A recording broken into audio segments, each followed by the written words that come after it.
How do I think the pyramids were built? To be honest, I have no answer to that question. And anybody who tells you that he or she knows how the pyramids were built are not telling the truth, because we don't know. We don't know. The Great Pyramid contains a number of mysteries. The Great Pyramid, first of all, is very big. The Great Pyramid weighs 6 million tons. We can calculate that from its mass. It weighs 6 million tons. Its footprint is 13 acres. It's more than 750 feet along each side. It's 481 feet tall. More than 2.5 million individual blocks of stone were used in its construction.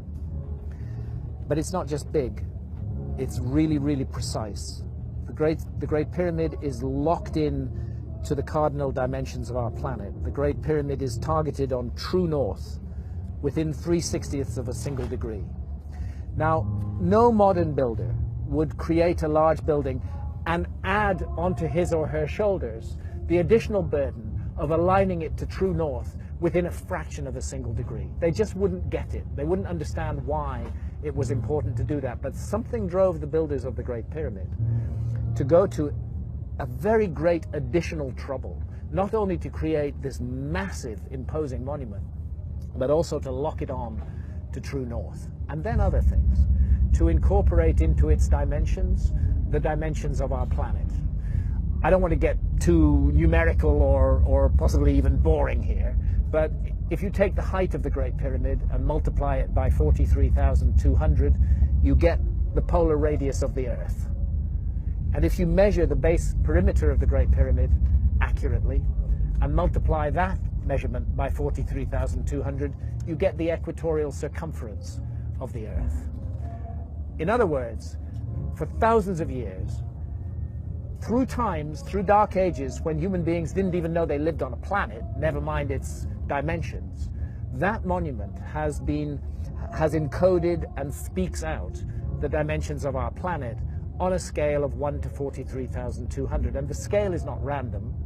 The number 43,200 is derived from a key motion of the Earth, which is called the precession of the Earth's axis. The Earth wobbles on its axis very slowly at the rate of 1 degree every 72 years.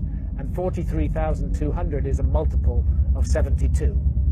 In fact, I think it's 600 times 72, but I need to double check that. But it's a multiple of 72. Check it out. So they've given us the dimensions of our planet on a scale defined by the planet itself. And that's an incredibly clever thing to do. How on earth did they do it? Where did that knowledge come from? This is why I'm forced to consider the possibility of a lost civilization in the human story. This is a work of almost, but not quite, space-age precision. It contains errors, but they are human errors for sure, but they're very tiny. The great precision, great skill, great craft. Some people will say to you, oh, the Great Pyramid was built by slaves. That is utter bullshit. No slaves were ever involved in the construction of the Great Pyramid. As far as I know, there were no slaves in Old Kingdom Egypt whatsoever. The Great Pyramid, I've climbed it 5 times. I've been in every known chamber in the Great Pyramid. It is a work of stunning artistic achievement. You're looking at the work of masters of architecture at the peak of their skill. Not an unwilling labor force, but people who gave their labor to that work with love and with care and with attention. There are blocks of stone weighing 70 tons that have been raised more than 300 feet above the ground. And we're not talking a couple of blocks, we're talking dozens of blocks of that weight. The average block weighs about 2.5 tons. It's the moving of those huge blocks of stone, their arrangement into a high precision monument, and the achievement of actually doing it, because you know, if you make a small mistake at the base, by the time you get to the summit of your 481-foot high pyramid, you don't have a pyramid, you have a corkscrew. You know?